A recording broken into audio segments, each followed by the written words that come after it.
Believe it or not, but today is a lot better than it has been here at the Central Oregon Shenanigans headquarters.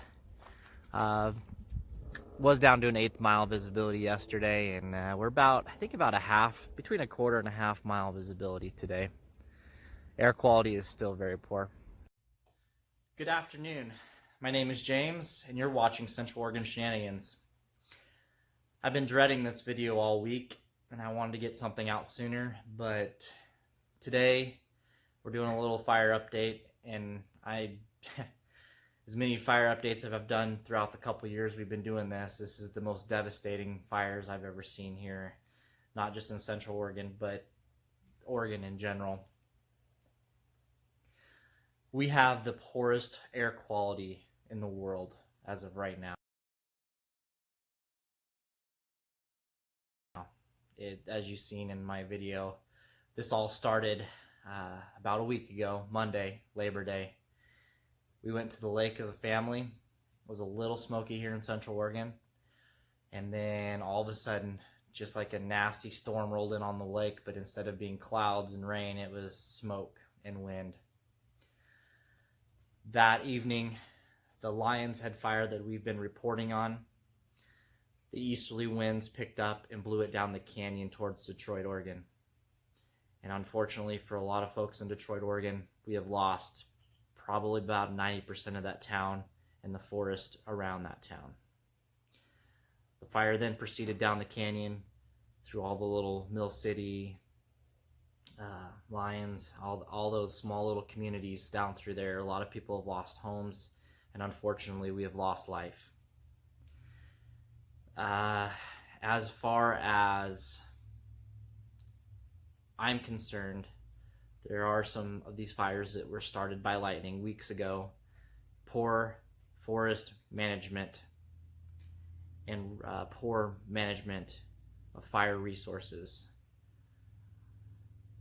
kind of led to letting the Beachy Creek fire that was started back on August 16th, I do believe, also drive down that same canyon, and the two fires emerged into one, and I will have some numbers here in a minute. The mainstream media and other sources are saying that there is not arson in Oregon. I have sat down for a week with friends, family, and myself and done a lot of researches. There are a lot of arson fires in Oregon, and I do not know why the mainstream media is trying to cover it up, and I do not know why we're not being told the truth. You can do your own research and believe what you want to believe, but we need, as Oregonians, to be a little bit more vigilant of what's going around our surrounding neighborhoods. Friends, family, anybody that's watching this video, tuning in. I know I've got a lot of subscribers throughout the country, but there's something strange going on here in Oregon, and there's a lot of arson. You can go on Rest Records, and you can go on the scanner. The way I got my information is I listened to the scanner all day long for multiple days, and I'm, over in Clackamas County and Marion County, all these other counties, and I'm listening to these scanners of people arresting people on arson and starting fires off Interstate 5, and there's something going on, and I recommend everybody just keep their eyes open, carry a fire extinguisher in your vehicles. I've got a fire extinguisher I've been carrying in my vehicle, so if you see something, maybe you can put it out fast. There's a lot of rumors going around that it's a certain group. I don't know what group it is. I'm not blaming anybody, but there's definitely something going on here in Oregon, and we all need to keep our eyes open, and we also need to keep our thoughts and prayers for those who've lost homes. Nobody knows numbers. Nobody can get back into areas, and I've only talked about one little area. The McKenzie Valley also got the same night. We don't know how the fire started, but it started McKenzie Bridge area and worked its way down, destroying, it's called the Holiday Farm Fire, and it's destroyed multiple communities down all the way to Eugene, that whole pass, the forest. But anyway, just keep our eyes open, and don't be afraid to make that call. Don't falsely report anything. Our resources are scattered so thin right now that we just need to step up as individuals. And like I said, it wouldn't hurt to carry a fire extinguisher or a couple in your car. So let's get to some numbers. Alrighty guys, so with some numbers here. So Riverside fire that is burning in the most northern big fire we have. These are just the big fires that I've got numbers on. I'm not going to go into the smaller ones. There's one smaller one I'm going to talk about here at the end, but starting north, kind of working our way south, Riverside fire is sorry about that. It's not 3. It's 132,000 plus acres. It is burning in Clackamas County, or pretty much it's a half-mile outside of Estacada. Multiple structures lost, hundreds of structures lost, they're thinking. And it has got multiple small communities outside of Portland on level 2 and 3 evacuations. Beachy Creek fire and the Lions Head fire have combined. Lions Head fire started back at the middle of August, along with the Beachy Creek fire with lightning storms that we had here in Central Oregon. And we had the easterly winds the other night that had pushed it down the Santiam Highway, the Santiam Valley. A lot of people are confused with the naming on this fire and was calling it the Santiam fires. It is actually the Beachy Creek fire, the Lions Head fire. 186,000 acres is the Beachy Creek. 136,000 plus fire. 136,000 on the Lions Head. They've combined, but they're still calling them the Beachy Creek Lions Head fire. And that is the fire that just destroyed Detroit, Oregon, Detroit City, Mill City, Lyons, all the way through that, down through, all the way to Staten is on a level 2 or 3 evacuation. Holiday Farm fire is the one that started in the same night the same night as Labor Day.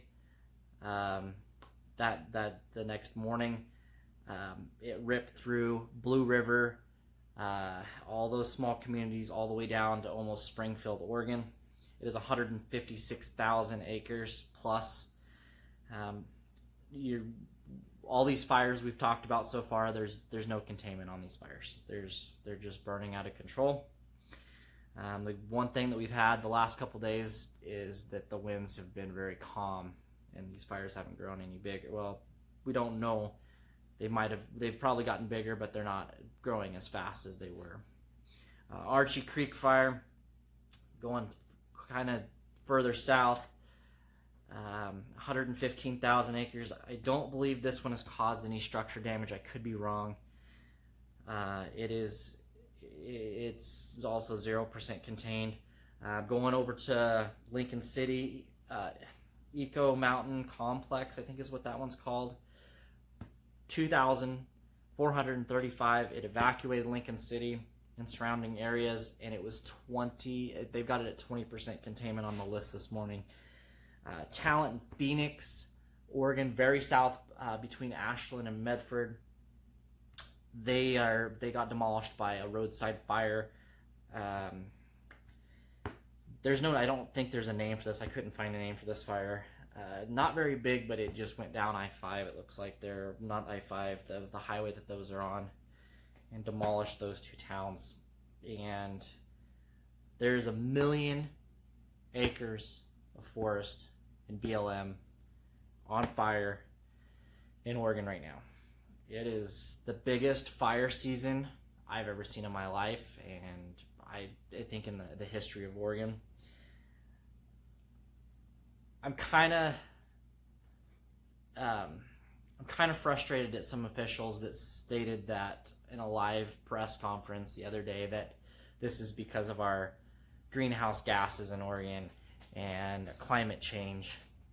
This is poor forage management. This is down, dead, rotten, dry timber and underbrush that we used to log and clean the forests and replant and keep them up to par. This is not anything to do with greenhouse gases. This is poor forest management. Take it what it is. But I'm really frustrated and sad. I am very sad and sick, and I hope everybody that is tuning in gives this video a big thumbs up. Comments do go down below. Hit that subscribe.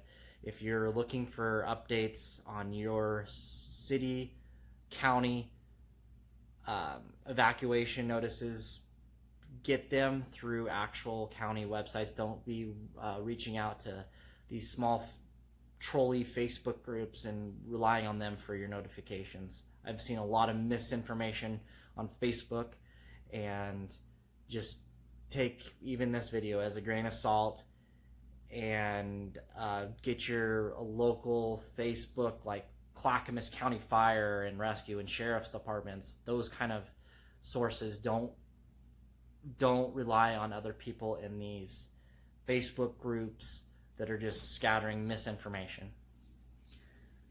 Thanks for tuning in today. I hope everybody is safe out there. I know there's a lot of firefighters and first responders that we all need to say thank you to. So with that being said, guys, this is James at Central Oregon Shenanigans headquarters signing out, and I'm going to get back into fresh air because it is really smoke. My eyes are like burning just being out in the shop here. It was actually filled with smoke last night when I came out. You could actually see smoke in my shop. So I've got some good filtration. That's another thing. Get in a house. There's a lot of tips online on how to filter air. I'm very fortunate. The house that I bought has a really nice furnace that has a zapper inside of it that zaps the air. I don't know exactly how it works, but it comes in the furnace, and there's a UV light that zaps it, and I've got a really nice filter. I've just been leaving my furnace on the fan circulation mode, and I've blocked off outside air. And just make sure you have a carbon monoxide detector in your home if you're going to block off outside air, and just stay safe. There's a lot of tips online how to filter air with like fans and filters. It doesn't hurt to get like an actual respirator you paint with the cartridges on the side if you have long respiratory problems, if you can find one. Your coronavirus masks are going to block out any sort of particulates. So that being said, guys, thanks for tuning in, and I will keep you updated on when the smoke clears out. I've got family that was supposed to come in and visit for a week, and they're delayed coming in because of these fires. Visibility was 1/8 mile, 1/4 mile visibility. I think we're getting a little bit better, but not looking good. They should be in tomorrow. See you here on Central Oregon Shenanigans.